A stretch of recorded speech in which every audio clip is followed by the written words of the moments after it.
Hey everybody, I'm not sure if y'all can see me yet, but I'm gonna give you guys a few seconds to jump on here.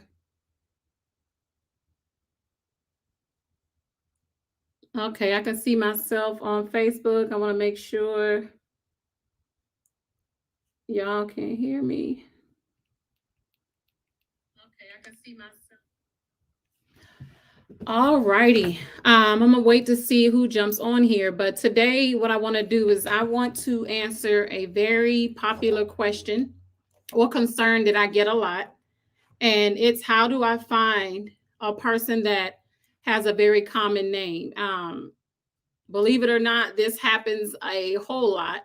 So I just want to share some tips on how to help you guys. For those of you that are looking for a lost loved one, I just want to share a tip with you how you can narrow down your search yourself, and that'll help you guys be able to locate the individuals that you're trying to find. So again, for those of you that just jumped on, what I'm going to do really quick is share with you guys how to locate someone that has a very common name.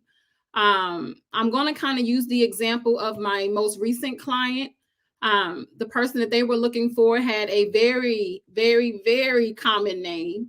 When I started that search, it came up to a little over 800 people in that one state alone that had the same name. So it's very important to ask the right questions, to look for the right information so that you're able to narrow things down. I don't have anything really structured right now. I'm just going to share a few tips. But if you guys have questions, you can put it in the chat and I'll try to answer here. I'm streaming on about 4 platforms here. So I'm going to try to go back and forth. But as long as you comment in the chat field, I'll be able to see it here. So once again, the topic is right here. You should see it on the screen, is how to locate someone with a very common name. So the first thing that you want to do is get pen and paper and write down everything that you know. Let's say that you are a person that's looking for their biological father, and maybe your mother gave you a name and not a lot of information. A lot of times we know a lot more than we think we know. And the person that gave you your name, in this example here, your mother, may know more than you think that they know. You just got to ask the right questions. So let's say that your father's name is John Doe. So what you would do is you would go to your mother and you would ask what city. Try to narrow it down to a city that they were living in around the time. Try to see if they had any friends. Like, who did they hang with back in the day? What's an old address that they had? Try to narrow down complexion, things of that nature. Do you have an old picture? People are surprised about the old picture thing. What people don't know is that you can upload pictures into Google, and if that picture is posted on any social media site, it's going to flag it, and it will show you exactly who posted that picture and so on. So you can find leads that way. So just to kind of share with you how it worked out with my recent client is, after seeing that there were over 800 individuals with that same name, it was so important that I narrowed it down. So I asked a lot of questions. So luckily, the mother had an old address, but that address didn't target anybody in particular. So what I had to do was find nearby neighbors. So when you do a search on an address, when you are searching for nearby neighbors, you can do some. My favorite keystrokes on my laptop is Control F. So what I did was I searched nearbys with that address. When you Control F, what I did was I put in a last name. So when you try to narrow it down, it's really hard to explain. You really got to have an eye for it. But I wish I had somebody on here now that was looking for someone, because I can kind of show you what I mean. But so basically, you're looking for that person and that address. So to make a long story short, after doing a nearby search for that address and Control F-ing, I found someone with the same last name. So from that last name, you want to look up that person, because this individual had a less common first name than the actual father, potential father that I was looking for. So I found his brother, to make a long story short. Now, you still don't know for sure that it's the right person that you're looking for. So it's different things that are going to lead you to where you're trying to go. So once I identified that brother, my goal was to make sure that he had a brother with the name that I was looking for. So I went through it. I looked at his possible relatives, and bam, there it is, plain as day. Now, that just gave me the confirmation and helped me narrow it down. But now you're going to take it another step further. So once you know that, okay, I'm headed in the right direction, I'm barking up the right tree, the next thing I do is see if I can locate that person on social media. Now, the tough thing about that is when you have a common name, you're going to get hundreds of people on social media with that same name. But the good thing is that now you know that they have a brother named this. So you can kind of narrow down that way. So what I did was, once I knew that I had the right person's name and I identified the right one, I was able to, because of the brother, be able to secure that address, phone number, email address, and all those different things. So instead of looking for the potential father, I looked for his children. So while I was researching him, I noticed that he had, and at the time I didn't know there was his children. I just used common sense. So you're looking at possible relatives, they have around the same name.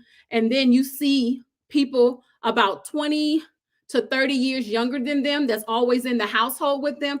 More than likely, that is their children. So I looked up those individuals on social media. So my point is that when you're looking for someone, if it's hard to find them, your number one goal is to find people that they know. Find possible relatives, find friends.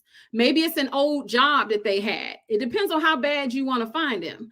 An old apartment complex. I had a situation where the person couldn't remember the apartment number, but it's okay.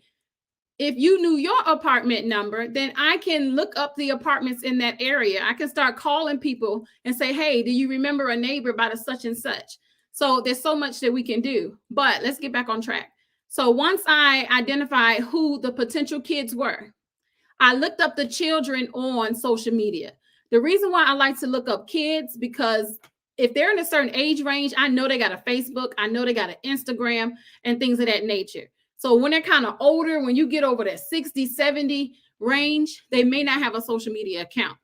So I like finding people between 20 and 40 years old that are related to the person I'm looking for, because I know I'm going to find everything. So once I found who I thought might have been the child of this potential father I was looking for, is I found their social media account. So what do you do when you get on the social media? A lot of people today, their friends list is blocked. So you can't see who their friends are.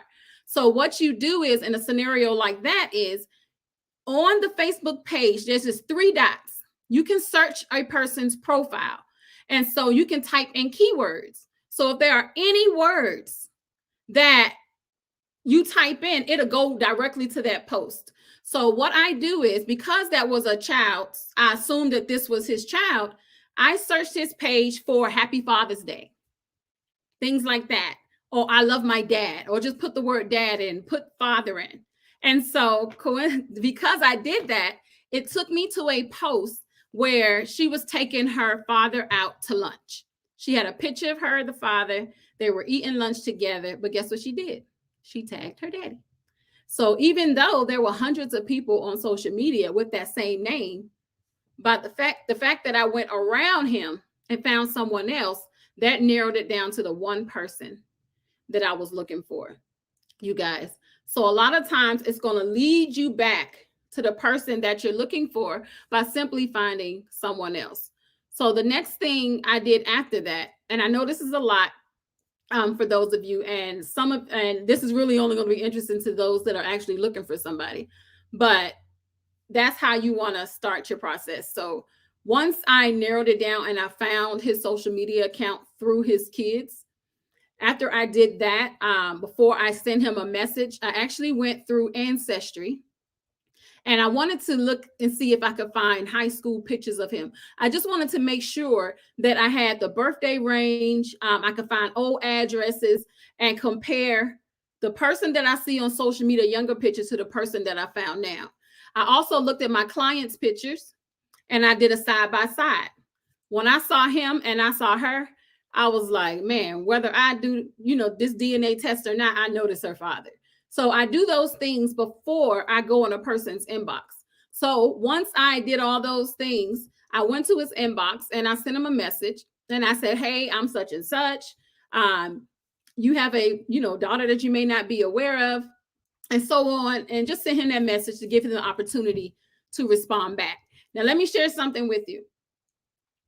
Even though I did that and I was waiting on a response, I went outside of that and I went and found all of his kids' phone numbers, email addresses, and home addresses. Because if he didn't respond back within 2 weeks, then guess what I'm going to do next?